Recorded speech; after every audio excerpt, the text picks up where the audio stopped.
जैसे ही रे ने उस डिब्बे को फाड़ा, उसके अंदर से एक पतली चमकदार प्लास्टिक शीट निकली। उसने वो शीट जेल के गेट के पास लगे पासवर्ड लॉक पर चिपका दी। जब गार्ड ने पासवर्ड डाला तो उसके फिंगरप्रिंट उस शीट पर चिपक गए। रे ने थोड़ा सोच विचार किया और सही पासवर्ड निकाल लिया, पर असली परेशानी थी गेट के बाहर तक हाथ कैसे पहुंचाया जाए। उसने टॉयलेट पेपर और टूथपेस्ट मिलाकर एक चिपचिपा मिश्रण बनाया और उससे एक छोटी सी डिवाइस तैयार की। कैमरे से बचते हुए उसने पूरा प्लान तैयार किया, क्योंकि उसने गार्ड का रूटीन अच्छे से देख रखा था।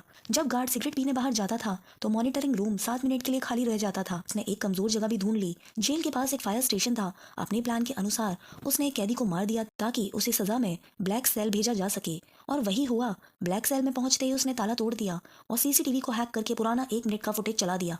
फिर वह वेंटिलेशन पाइप के जरिए फायर स्टेशन वाले हिस्से तक पहुंच गया। बाहर उसके साथी ने छोटी कार को फाड़कर फायर अलार्म बजा दिया। गार्ड कंफ्यूज हो गए और रे ने फायर फाइटर का यूनिफॉर्म पहनकर फायर ट्रक के नीचे छिप गया। फायर ट्रक के साथ ही वो बाहर निकल गया सुरक्षित। यही थी उसकी 14वीं जेल ब्रेक। फिर पता चला रे कोई चोर नहीं था, बल्कि सुरक्षा कंपनी का मालिक था। उसका काम था जेल की व्यवस्था की जांच करना। वो नकली कैदी बनकर जेल में घुसता है और भागकर देखता है कि सिस्टम सुरक्षित है या नहीं। एक दिन सीआईए के लोग उसके पास आए और बोले एक रहस्यमयी और खतरनाक जेल है, वहां जाकर टेस्ट करना है। लोकेशन भी सीक्रेट थी। रे ने पैसे के लालच में स्वीकार कर लिया। उसके शरीर में एक ट्रैकिंग चिप लगाई गई और भागने के लिए एक सीक्रेट कोड दिया गया। लेकिन जैसे ही मिशन शुरू हुआ, कुछ लोगों ने उसे पकड़ लिया, चिप निकाल दी और उसे शॉक देकर बेहोश कर दिया। जब उसकी आंख खुली तो वो एक अजीब कांच के जेल में था। हर जगह कैमरा, गार्ड और कोई निजी जगह नहीं थी। सब कुछ कांच और स्टील से बना हुआ था और जेल पानी पर लटकती हुई एक जहाज पर बनाई गई थी। वहां का जेलर एक बहुत ही पागल इंसान था। रे समझ गया कि उसे धोखा दिया गया है। रे यातनाएं सहता रहा, पर जेल के हर कोना ध्यान से देखता रहा। वहां उसकी मुलाकात टाइसन से हुई, जो बाद में उसका दोस्त बन गया। दोनों मिलकर भागने की योजना बनाते हैं। रे को एक चमकदार लोहे की शीट चाहिए थी। टाइसन खुद यातनाएं सहकर एक ड्रेन कवर लेकर आता है। दोनों मिलकर योजना करते हैं।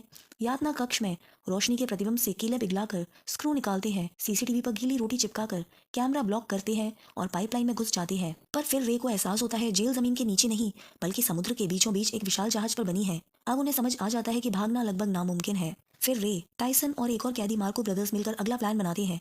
मार्को चालाकी से जेलर से डेक पर जाने की अनुमति ले आता है, जहां वह स्थान की दिशा नापता है। रे नतीजा निकालता है कि जेल मोरक्को के तट के पास है। फिर रे डॉक्टर की मदद से टाइसन के लोगों तक संदेश पहुंचाता है।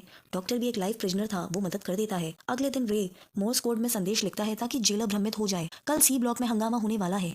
जेलर उस ब्लॉक में गार्ड बढ़ा देता है, जबकि असली हंगामा तो रे के ब्लॉक में होता है। यही अराजकता में तीनों पाइपलाइन के माध्यम से भाग निकलते हैं। गेट बंद हो जाता है। रे पावर रूम में जाकर पूरे जहाज की बिजली बंद कर देता है। गेट खुल जाता है। टाइसन ऊपर डेक तक पहुंचता है। मार्को को गोली लग जाती है और वो बलिदान दे देता है। टाइसन और रे दोनों भागने की कोशिश करते हैं। रे एक पानी के टैंक में छुप जाता है, पर जेल के रीस्टार्ट होने पर ही वो समुद्र में बह जाता है। टाइसन उसके लिए बंदूक फेंकता है।